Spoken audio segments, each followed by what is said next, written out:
Well, it's become an all too familiar problem on airplanes these days. Unruly passengers causing major disruptions, and it happened again last night. D.C. man, the apparent reason for an emergency landing on a Delta flight from Reagan National to Los Angeles. Police say he may have assaulted a flight attendant and an air marshal. Fox 5's David Kaplan live tonight at Reagan National with more on this. David.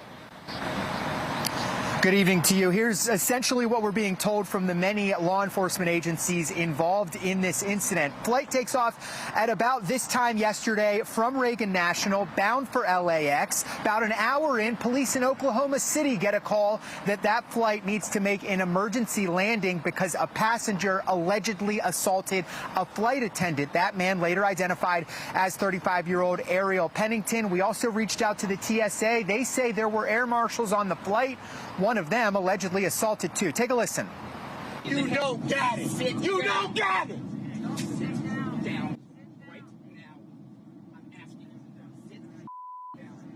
This video was shared with Fox 5 by a passenger on the plane who tells me Pennington became agitated after the flight attendant stopped serving him alcohol. Now, we mentioned there were air marshals on the plane. One can be seen zip tying Pennington. We know there are charges in Oklahoma City. Those are misdemeanors. Sergeant Gary Knight with police there described what officers did once the plane landed in OKC.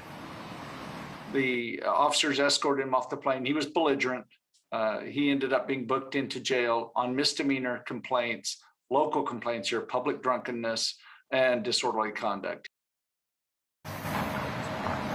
Okay, so those Oklahoma City charges are for what happened on the ground. As for what happened in the air, that would be under the purview of federal law enforcement. The FBI, Oklahoma City police indicated charges might be coming. The FBI only telling us that they are investigating this. Our attempts to reach Pennington today were unsuccessful. David, we have seen just repeated occasions of this in the past 21 months throughout this pandemic. Unruly passengers. It keeps happening. We know that some of them have been banned. There have been charges and arrests like we saw in this case. Is there anything else that's happening to curb the issue? Well, certainly this is something that is on the Attorney General's radar and the Department of Justice. They sent a memo a couple weeks ago essentially telling local U.S. attorneys' offices across the country to prioritize cases similar to this. Again, no charges yet, but we'll continue keeping tabs on this. Back to you. All right. Hopefully these will start to subside at some point. David Kaplan, live tonight from Reagan National.